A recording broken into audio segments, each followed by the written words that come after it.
I decided that in 2024 I want to document my life better. And it's gonna be in this cringe way where I just speak to the camera and pretend that it's my best friend while I explain what has happened during the week and give it my weekly updates on my life and what's going on with Anemo Robotics. And first episode, this one, is gonna be a bit different. I'm just gonna look at what happened during 2023, so the previous year, how far we've come, what we've done, and briefly summarize it in a few minutes. So the story actually begins in November of 2022.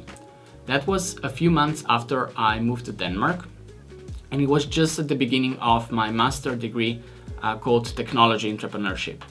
And the whole point of this master's is to not only graduate with a degree, but also with a startup.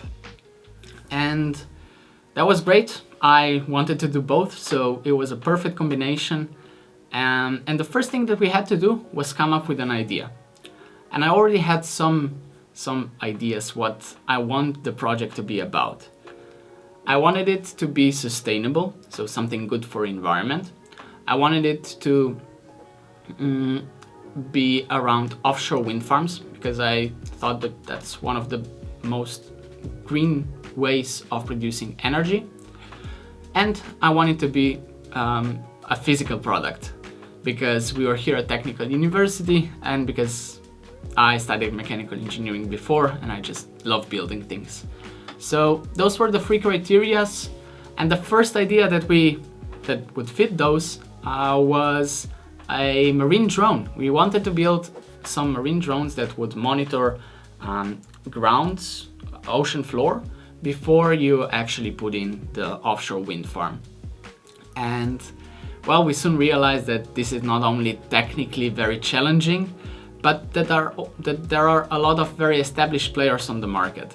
They had a lot more funding than we did, they had more experience and more resources, connections, so they would literally eat us for breakfast.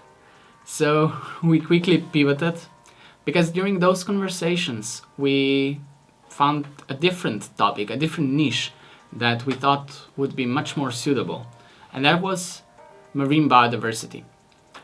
All the experts keep referring to marine biodiversity reports. They have to monitor marine biodiversity, and when we dove deeper into it, we realized that the techniques that they used were very old-fashioned. They basically sent marine biologists there on a boat, and they would literally stare at the ocean and use some divers or some ROVs to determine what's going on under the water.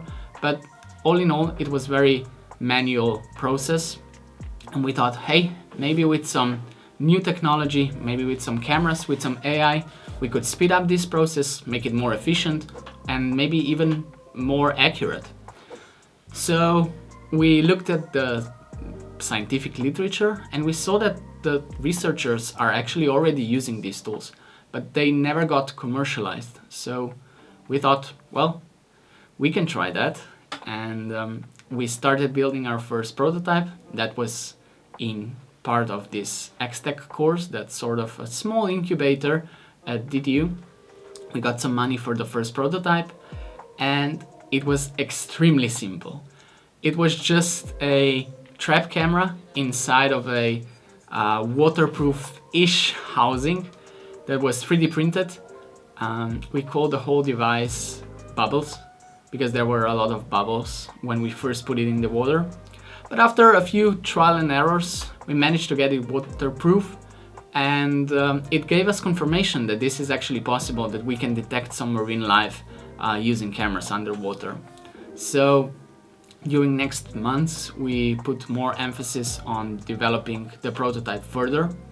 We also started working on the software part of solution that would pick up fish from video, so we wouldn't have to stare at the videos like they do right now, because manually it takes a tremendous amount of time to look over the videos. For example, if you have 1 hour of recording, it can take up to 5 hours to analyze it. So that was not scalable, so we wanted to introduce AI to this. And on the hardware part, we also got to build the second prototype, which was, of course, far from perfect, but it was a big step up from the first one. We used Raspberry Pi and its high quality camera.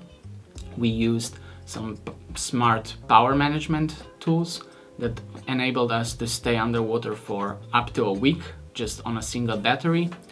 And it was in a better form factor where it was easier to use. We started testing it. We tested it 2 times here in Denmark, once in Zamzo and once in Copenhagen with DTU Aqua. When we were testing it in Zamzo actually, DTU Aqua was doing their test there for 2 months where they were recording with some GoPros for 12 hours per day. And we managed to record a few species that they didn't in just 24 hours. So this gave us confidence that our solution might be actually useful, that someone might need it, and that the customers might be willing to pay for it. So that's what we did. We started reaching out to real customers and managed to sign 2 LOIs and schedule 2 unpaid pilot tests. Next, we participated in Venture Cup. Venture Cup is a startup competition amongst university startups in Denmark, and it's super useful to go to those things as a startup, not only because of the awards and recognition, but because you get to meet other founders and other startups. And that's super useful because they're usually going through the same troubles, through the same issues that you are. And it's so much easier to have someone that you can ask about what lawyers are you using, what accounting softwares are you using, did you apply to this funding, what's important when pitching to those guys. And with this, having a community of, or having a few friends that you can call and ask such things is just such a relief, and it makes your life a lot easier. So during Venture Cup, we made a lot of friends that are also founders, and we were also fortunate enough to win the competition. That was a major boost to our startup. Not only it increased our visibility, but also credibility. A lot of people reached out, a lot of investors reached out. Next up, we focused on delivering some of the prototypes to our clients. And the first up were Arc Marine. And we really wanted to make the prototypes easy to use, so we could leave them with their clients and that they could use it on their own. So that meant a lot of redesigning, a lot of coding, a lot of building the components from scratch. So that was by far the busiest period that we've had so far.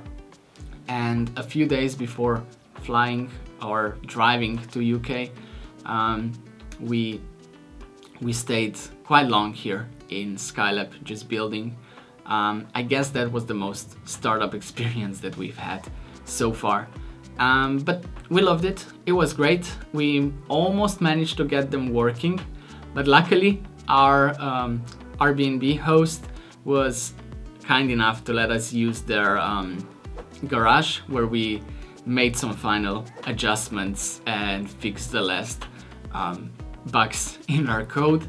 And that was just the day before the deployment, and on the day of the deployment we met with Arc Marine. They were super nice.